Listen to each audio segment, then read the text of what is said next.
It's no secret that the Nintendo Wii is home to some of the most polished and memorable gaming experiences of all time. Super Mario Galaxy, Twilight Princess, and Metroid Prime 3 are just a few examples of what the Wii was capable of, provided that a passionate development team was in charge. It was a console that proved that you don't need incredible specs to deliver incredible games, and despite the fact that it was far less powerful than its competition, it still had some of the most beautiful and unique games of its generation. It also goes without saying that the introduction of motion controls gave birth to hundreds of poorly developed party games and licensed games that seemed to saturate the market, and there were so many of these that they drowned out the genuinely fantastic games that the Wii had to offer. Not every development team had the money to market their stuff as much as Nintendo could, which meant that many third-party developed games were buried underneath the piles of crappy tie-ins and rushed minigame compilations. Thankfully, over time, the Internet Collective has managed to highlight many of these forgotten games, and I wanted to put forward some games that I feel should be spoken about more, or at least given some more attention. It's important to note that this isn't a list of underrated games. Most of these games were well received at the time of their release, both by critics and the general audience. Instead, this is a list of the games that we forgot. Games that I feel deserved a longer time in the spotlight and are well worth going back to and playing.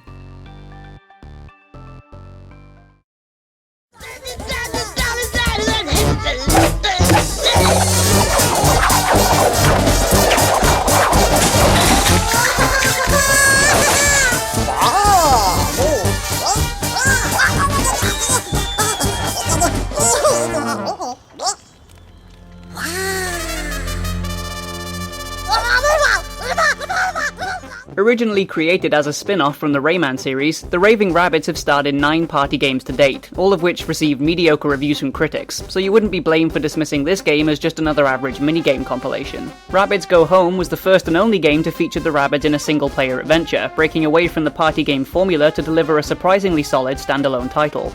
The story is simple. After causing enough chaos on Earth, the Rabbids now want to go to the moon, and they plan to do this by building a pile of stuff big enough to reach into space. They swarm into the city that they can see from their junkyard to gather more junk to add to their pile. The game plays out like a stripped-down, more linear Katamari Damacy, as you run around various levels with a shopping cart, causing havoc and collecting as many items as you can before reaching the end. It's a game that thrives on its simplicity, and it amounts to a hilarious, well-executed adventure that's only made better by its ridiculous, over-the-top humor.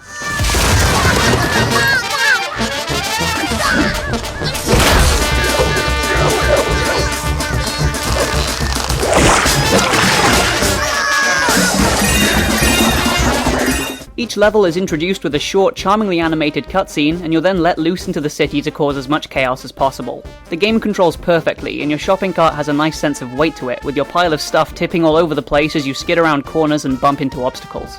Shaking the Wii remote causes one of your Rabbids to scream, which breaks apart certain objects, defeats enemies, and knocks the clothes off people that you can then collect to add to your pile. I mean, sure, why not? Each level has some kind of new gimmick to it, which helps to keep the game interesting, and whilst some might criticize it for being too repetitive, I think it's a great game to just sit down and have some mindless fun with. The world of Rabbids Go Home is packed with charm and bizarre humor, and it's well worth taking the time to listen to some of the strange dialogue as the people around you respond to the carnage. Look, my wife is almost pregnant! Leave me alone! Listen closely and you'll realise that this game takes place in some sort of Orwellian dystopia where everyone's being monitored closely at all times, blissfully unaware of the situation. It's a strange setting for an even stranger game, but it makes tearing through the neatly organised offices and shopping complexes a cathartic and satisfying experience. All of this is topped off with a loud, energetic soundtrack inspired by Romanian folk music that perfectly complements the chaos that's happening around you. It also features a surprisingly fleshed out Rabbid customization menu where you can take one of your 3 Rabbids and paint, stretch and inflate them. Throughout the various levels there's a large number of tattoos and other items to collect that you can then put on your Rabbid, and it lets you go into a surprising amount of detail. Once you've customized your Rabbid, you can then play as them in-game, so if you ever wanted to see Link, Samus and Sonic tear apart a city with a shopping cart, then I guess this is the game for you. The customization screen all takes place inside the Wii remote, and your Rabbid will react to button presses and any kind of movement made with the controller.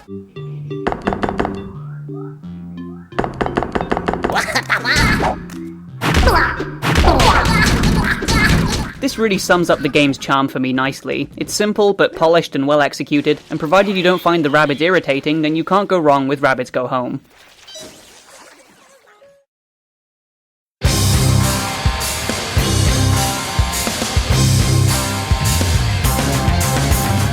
Earlier I mentioned that the Wii had some of the most beautiful games of its generation, and no game is a better example of this than Muramasa the Demon Blade. Presented in a gorgeous hand-painted art style inspired by classical Japanese artwork, Muramasa is an action RPG developed by VanillaWare, who are known for their work on Odin Sphere, which was a similar game that was released on the PS2. It's a game that demonstrates a perfect combination of style and substance, with the jaw-dropping character designs, environmental designs, and animation serving as a backdrop to a fleshed-out action RPG, with a heavy emphasis on sword combat. It's a combat system that may seem button-mashy at first, but you'll learn soon enough that button mashing is the wrong way to go, with the steep difficulty curve requiring you to block, parry, and observe enemy patterns closely in order to succeed.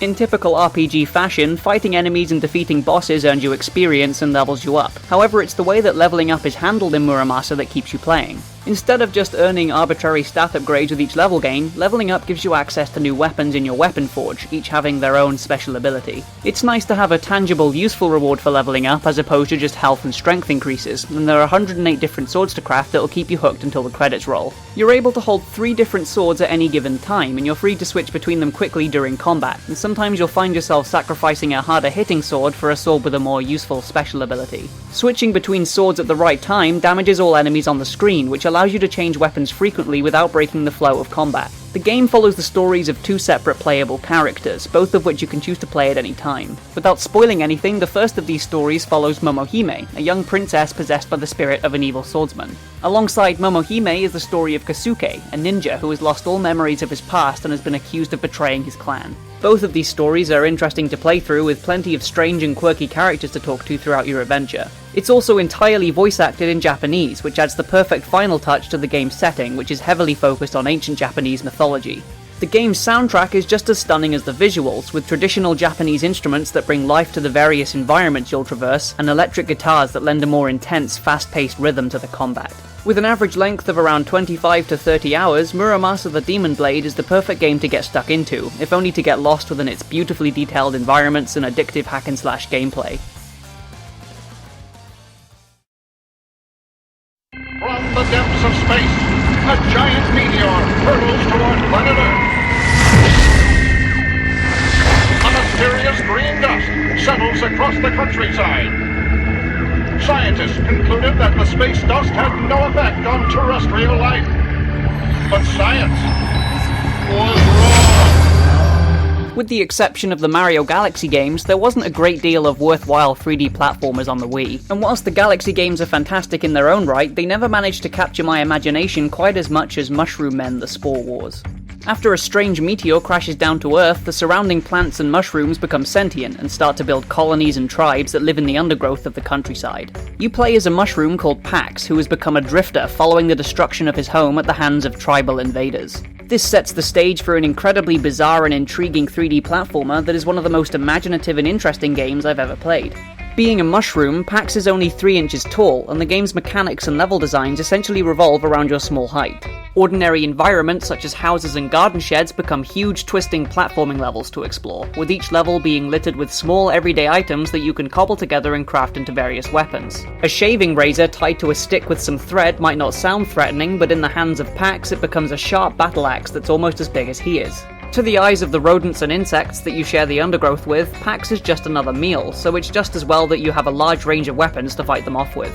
The combat system relies on shaking the Wii Remote to attack enemies, and whilst it does its job most of the time, it has moments where it feels unresponsive and imprecise, which can lead to a few irritating deaths. Whilst the combat leaves a lot to be desired, the actual platforming in Mushroom Men is fantastic. Thanks to his small size and light weight, Pax can glide and roll around with ease, and the controls feel perfect. Leaping and gliding from platform to platform is precise and intuitive, and there's some light puzzle solving thrown in for good measure. Pax also has the ability to use Spore Kinesis, which lets you pick up and move any object covered in fungus with your mind. Naturally, this is controlled with the Wii pointer, and it's mostly used to solve puzzles and remove obstacles. However, you can also use it to throw things at enemies to deal plenty of damage, which provides an occasional alternative to using weapons. The game is also gorgeous to look at, with a surreal art style that puts a heavy emphasis on strange colours and ambient lighting, and it reminds me a lot of Rayman 2 and 3. It manages to create a bizarre, unsettling atmosphere inside beautifully twisted environments that feel like they've come straight out of a Tim Burton movie.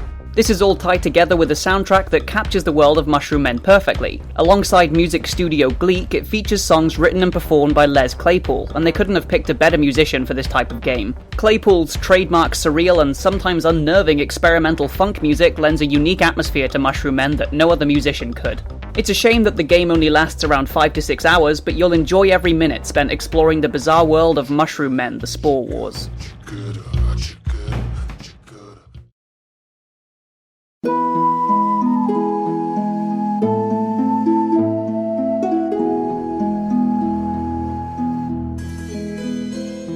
This one's a little different than the previous entries on this list because it's a downloadable title from the online WiiWare store. Developed by Frontier Developments, Lost Winds is a small game that manages to do more with its 2-hour runtime than many other games can achieve in their entirety.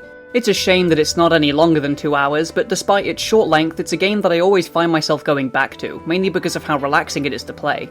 You play as Toku, a young kid who's one day woken up by Enril, a wind spirit who's somehow managed to trap herself inside a stone. She explains that evil forces are at work and must be stopped, and asks for Toku's help, so they pair up and set off on their adventure.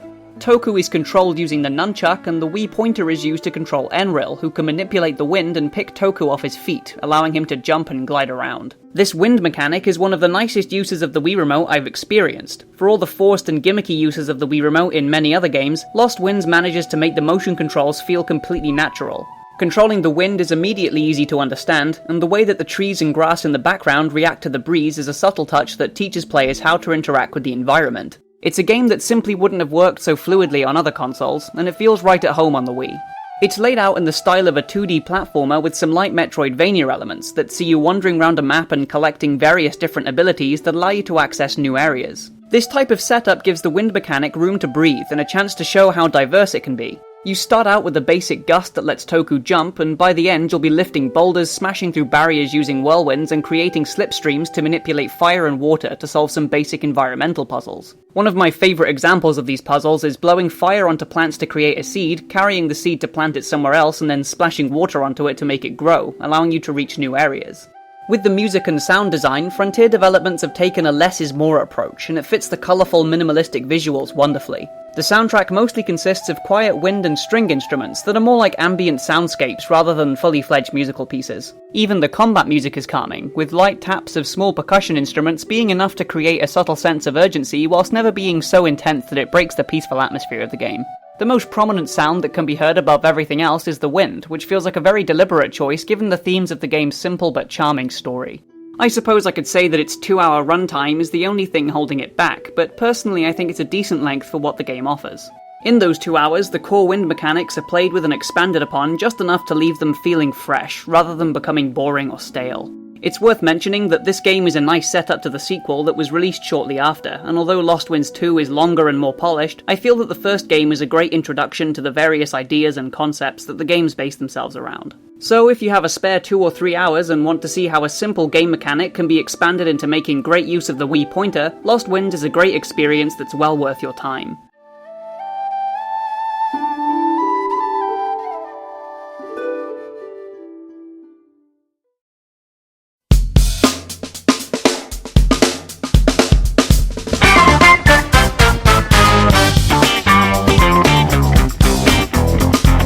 For the final entry on this list, I wanted to talk about a game that I feel has all of the things that made the Wii awesome as a games console. An emphasis on original ideas, colourful and fun visuals, and simple but captivating gameplay mechanics. Blob has all of these features, and uses them to their full potential to create a game that's bursting at the seams with colour and imagination. A game that, whilst not perfect by any means, manages to stick in my mind as one of the best gaming experiences I've ever had.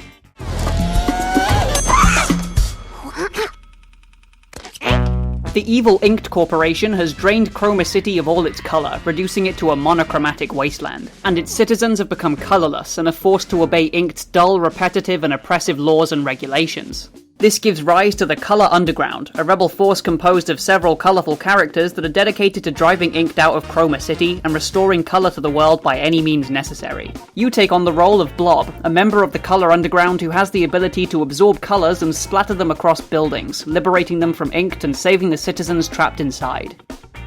At its core, Blob is an open-world 3D platformer that's built like a cross between Super Mario Galaxy and Jet Set Radio. It throws you into large open levels completely drowned in monochrome, and simply asks that you paint everything in sight, completing various challenges and objectives along the way.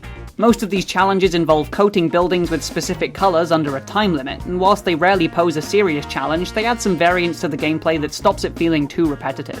Painting buildings with alternating colors and freeing citizens builds up combo points that add to your color energy meter, which allows you to open up gates and progress further into the level, as well as powering transformation engines that explode with color when you smash into them.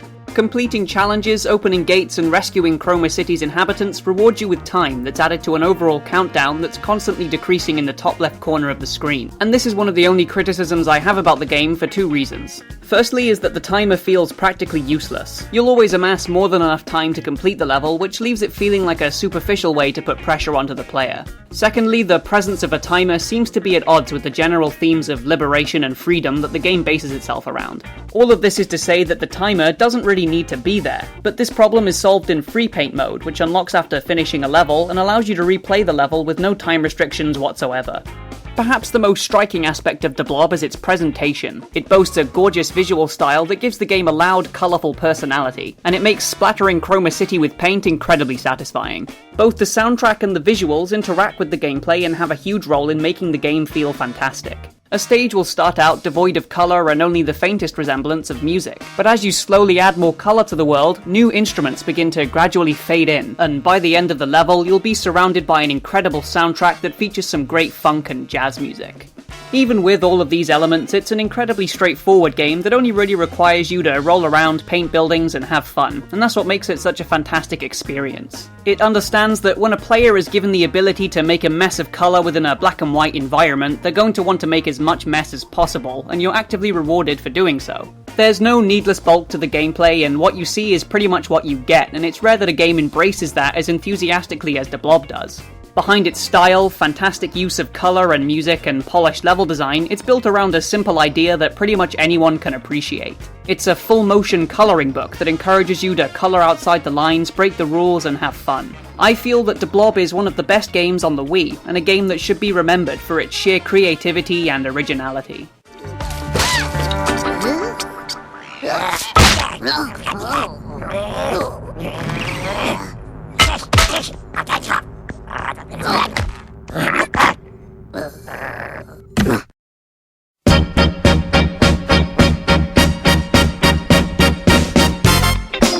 It's always been my belief that Nintendo aren't afraid of taking risks in an industry that seems to be increasingly afraid of exploring uncharted territory. And whilst these risks don't always work out for the better, the Wii was able to provide some awesome games that simply wouldn't have worked on other systems. I feel that motion controls have garnered an unfortunate reputation for themselves, but in the hands of the right developers, they can be used to make some truly special games that are polished and, most importantly, thoroughly entertaining. Hopefully through this video I've been able to remind you of some of these games, or maybe introduce you to something new to experience. I hope you've enjoyed, and I'll see you guys next video.